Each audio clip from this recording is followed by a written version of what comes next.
the mountain you couldn't escape. You finally made it here. The cabin, the silence, the mountains you promised yourself for years. Back when you were drowning in noise and told yourself that one day, when things slowed down, you'd come somewhere exactly like this. No signal, no demands, no one needing anything from you. Just the cold air, the dark line of the trees, and the kind of quiet you can't buy in the city no matter how much you spend. This is peace, the exact thing you've been chasing your whole life. So you stand at the window, a cup going cold in your hands, and you wait to feel it. But it doesn't come. The silence you drove all those hours for doesn't settle you the way you imagined. It does something else. It exposes you.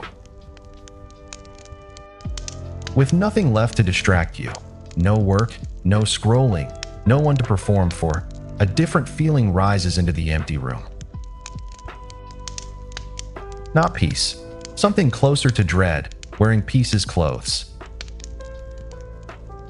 A low hum underneath the quiet, like a sound you've been outrunning so long you forgot it was even there. You came here to rest, so why does being alone with yourself feel like the most dangerous thing you've done all year? You tell yourself it's just the adjustment, the body learning to slow down. But somewhere underneath, you already know. You've felt this before, in hotel rooms, on vacations, in the rare moments your life went truly still. The stillness was never the gift you hoped for. It was a mirror, and you never liked what looked back. Because here is the thing no one tells you about escape. You can leave the city. You can leave the job, the relationship, the apartment full of memories.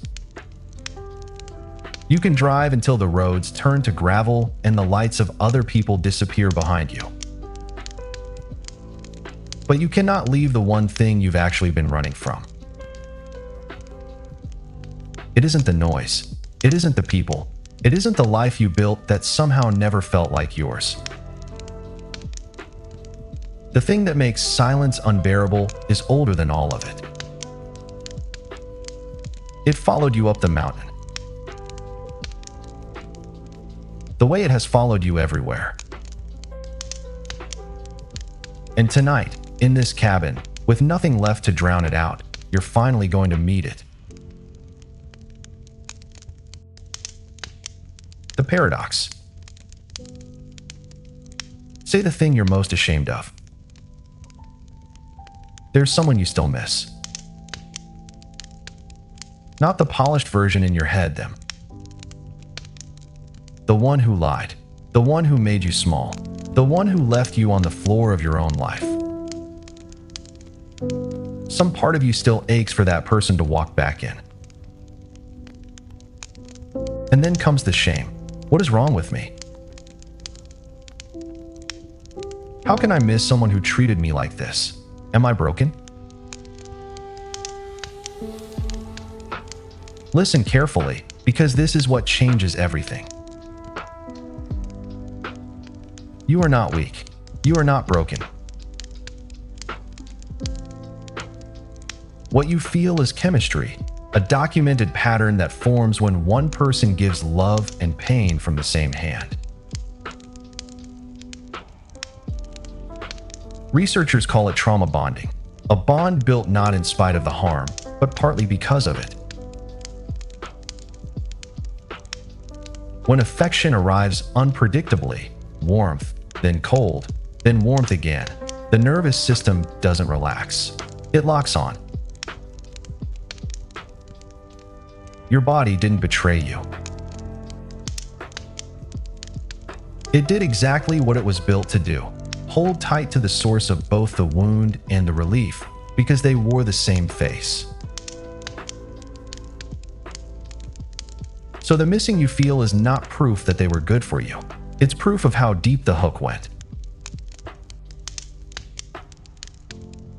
And there is one dose that no breakup can cure, and it comes from somewhere much closer than them.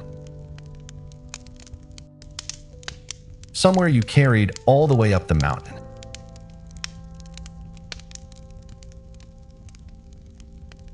Withdrawal.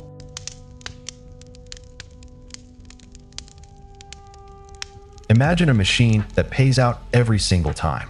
You'd grow bored and walk away.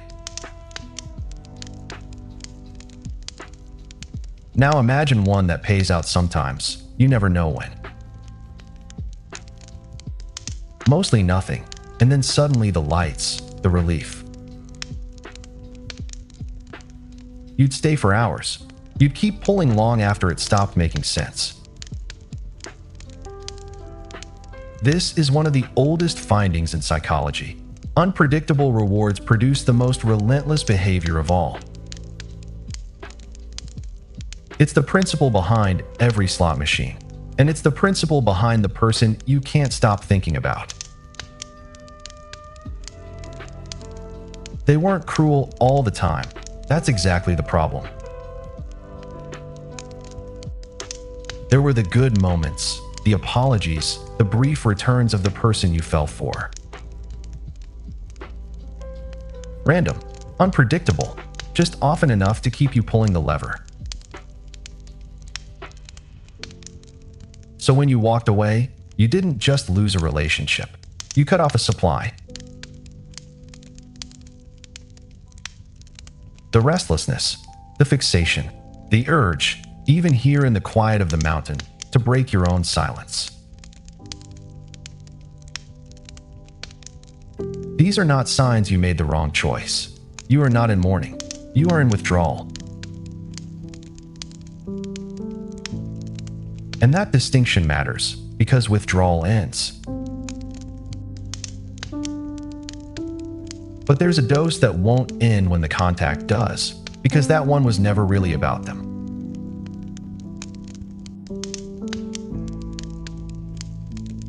The edited memory.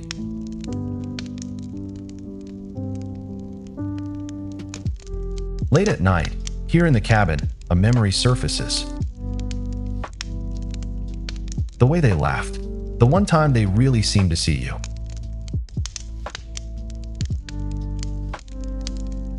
And the longing rushes back so hard it feels like proof that it was real, that maybe you made a mistake.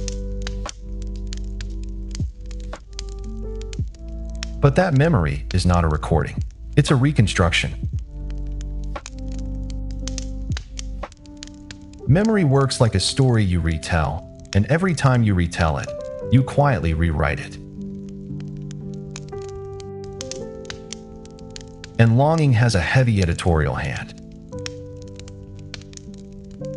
It pulls the warm scenes to the front. It softens the cruelty. It blurs the nights you cried alone. It hands you a highlight reel and calls it the truth. So the person you miss in the dark isn't the person who actually existed. It's a character, assembled from a few real moments and a great deal of selective forgetting. A ghost stitched together by your own longing. And here is what no one tells you. The most persistent voice in the quiet doesn't come from them. It lives inside you, wearing their face, speaking in your own voice. And when there's nothing left to distract you, no city, no noise, just the mountain and the dark, it speaks the loudest.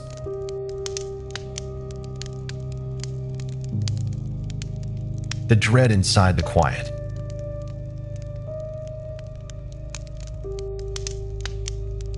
This is the hour with no excuses. During the day, you can outrun it. Work, noise, the endless scroll. But here, where you drove to be alone, the world goes truly quiet, and there's nowhere left to hide. And here you notice something strange. The silence you fought for doesn't feel like rest. It feels like dread. As if stillness were a room you're afraid to enter. Being alone and feeling abandoned are not the same thing. One is a circumstance, the other is a wound.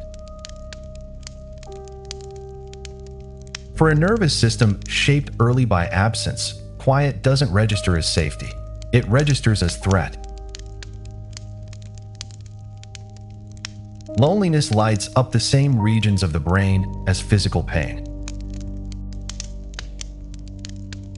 So when the peace finally arrives, the peace of the cabin, the peace you crossed mountains for, your body doesn't relax.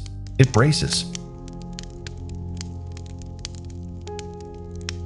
Because somewhere, long ago, silence meant you had been left. If you've ever felt this dread inside the quiet, stay with me. This channel exists for the ones who feel it too, and you don't have to sit in that silence alone tonight. So you sit there in the cabin, dreading the very peace you asked for, and you finally feel it. Not the missing of them, but the thing underneath. The vast, quiet emptiness that was always there. And what's left is you, and someone else, someone small, someone you left behind a very long time ago.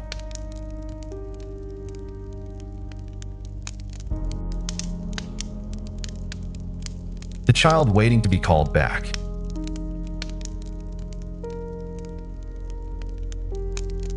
There is a child in that hallway. There always has been. And the mountain, the silence, the empty cabin, all of it has only brought you closer to the door they sit outside of. Picture a small child sitting outside a closed door. On the other side is a parent, sometimes warm, sometimes distant, impossible to predict. So the child learns the only lesson available. Love is not something you simply have. It's something you wait for. Something you earn by being quiet enough, good enough, patient enough.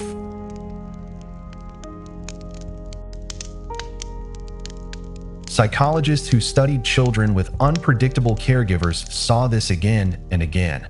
The child clings harder to the very person causing the distress. Because to a child, an inconsistent parent is still the whole world. Leaving is not an option. Waiting is. And that child never disappeared. They grew up, built a life, learned to drive far enough to find silence. But inside, in that dark hallway, they're still sitting outside a closed door, still believing that if they're good enough, the love will finally come and stay.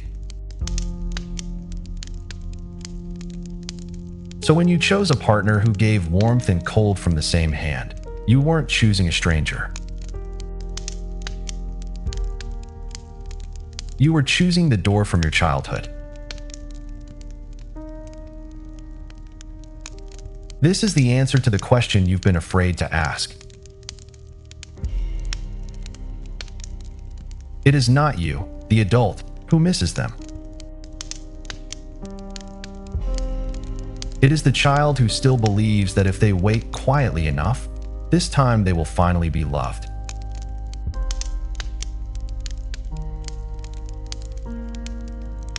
The substitute dose. So you try to fill it. You buy something new and feel a brief, bright lift. You throw yourself into work until exhaustion drowns the quiet. You find someone new, fast, before the silence can settle in. You even drive into the mountains, telling yourself that distance is the cure.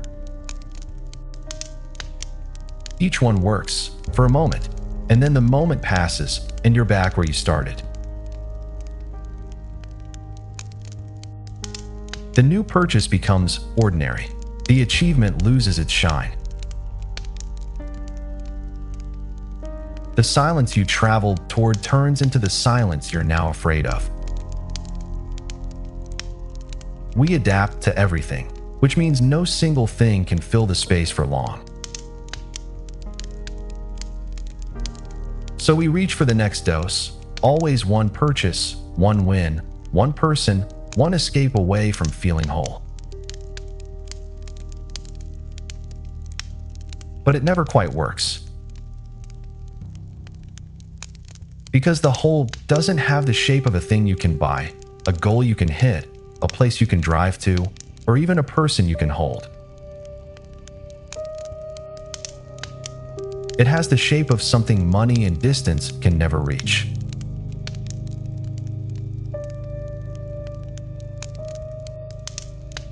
The emptiness was always yours.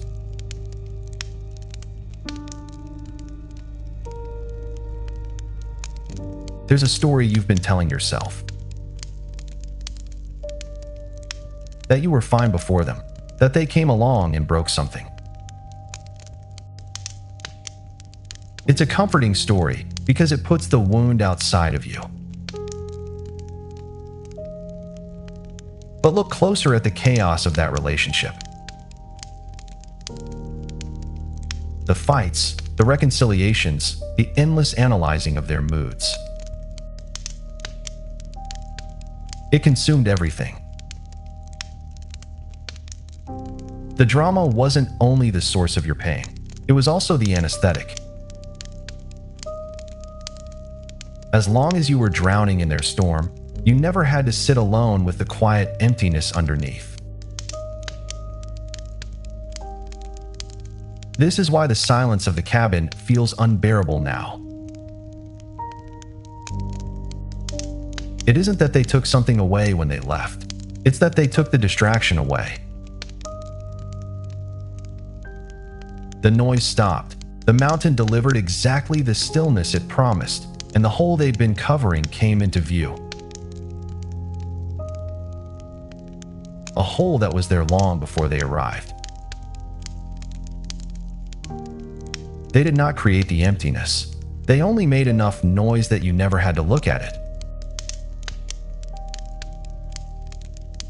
And what's left in the silence is not the absence of them. It's an invitation, one you've spent your whole life avoiding, and one you finally can't outrun.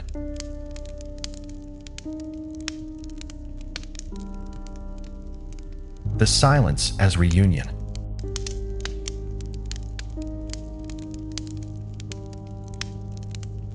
So go back to the hallway. The child is still there, sitting outside the closed door, waiting for someone to come and call them back. Your whole life, you've waited for that door to open from the other side. Waited for the parent to choose you. Waited for someone to finally walk in and prove you were worth staying for. But the door was never going to open from the outside. That's the grief beneath all the others. Not that they left, but that the one you were waiting for was never coming. And yet, there is another way the door can open. It can open from the inside. The child lifts their eyes. The handle turns. And the one who steps through is not the parent, not the partner. It's you, the adult you became, tired and scarred and still here. The one who survived the waiting. The one who drove all the way up the mountain just to find them. You kneel down in that dark hallway, and for the first time, the child is not alone. This is not a happy ending. The hole does not vanish. Some nights the dread will still rise inside the quiet. But something has shifted. You are no longer waiting to be seen by people who cannot see you back. So picture yourself back at that window, the cabin, the same cold cup in your hands, the same dark trees, the same silence that once felt like dread. Only this time, you don't reach for anything to fill it. You don't drive back down at first light, telling yourself the rest didn't take. You stay. And the silence that once exposed you, the silence you spent your whole life outrunning, slowly stops feeling like a verdict. It starts to feel like something else entirely, like company. Because the thing that followed you up the mountain was never your enemy. It was the child no one ever sat still long enough to see. Waiting, all these years, in the one place you were most afraid to look, your own silence.